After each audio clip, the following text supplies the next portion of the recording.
মানিকতলা উপনির্বাচনে তৃণমূল কংগ্রেসের পক্ষ থেকে প্রার্থী করা হয়েছে সুপ্তি পাণ্ডেকে।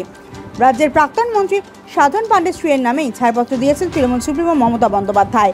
তার নির্বাচনী এজেন্ট হচ্ছেন অনিন্দ রাউত এবং আহ্বায়ক হচ্ছেন কুণাল ঘোষ। 2022 সালের ফেব্রুয়ারি মাসে প্রয়াত হন মানিকতলার দীর্ঘদিনের বিধায়ক সাধন পাণ্ডে। সাধন পাণ্ডে প্রয়াত হওয়ার প্রায় 28 মাস পর মানিকতলা কেন্দ্রে উপনির্বাচন হচ্ছে। লোকসভা নির্বাচন শেষ হতে না হতেই উপনির্বাচনে দামামা বেজে যাওয়ার পরই এবার জোর কদমে চলছে প্রচার। রবিবার সকালে মানিকতলা বাজার সংলগ্ন বেরিন স্ট্রিট থেকে তৃণমূল কংগ্রেসের প্রাক্তন সাংসদ কুণাল ঘোষ প্রচার শুরু করেন মানিকতলা বিধানসভার উপনির্বাচনের প্রার্থী সুপ্তি পাণ্ডের সমর্থনে। 8টি ওয়ার্ড ঘুরে সকাল সকাল মিছিল করলেন তিনি।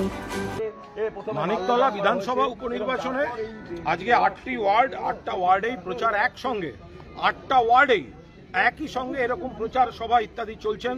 কাউন্সিলররা রয়েছেন, সাংগঠনিক এবং শাখা সংগঠন, গণসংগঠনের নাগরিকরা রয়েছেন।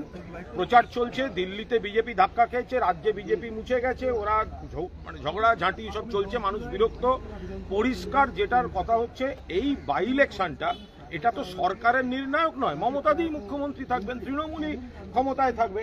এখানে তৃণমূলের বিধায়ক ছিলেন সাধন পাণ্ডে, এত কাজ করেছেন, ওরা মামলা করে আটকা রেখেছিল, মামলা থেকে পালিয়ে গেছে। ফলে এই কাজ অব্যাহত রাখতে, মমতাদির হাত শক্তিশালী করতে, সরকারে মানিকতলা কেন্দ্রের অংশীদারিত্ব, বিধানসভায় অংশীদারিত্ব অব্যাহত রাখতে তারা মানুষ সুপ্তি পাণ্ডেকে ভোট দেবে। আহ্বায়ক হিসাবে আপনাকে দায়িত্ব দেওয়া হয়েছে, তাই বলে একদম সকাল সকাল রবিবারে এখানে সবাই আহ্বায়ক।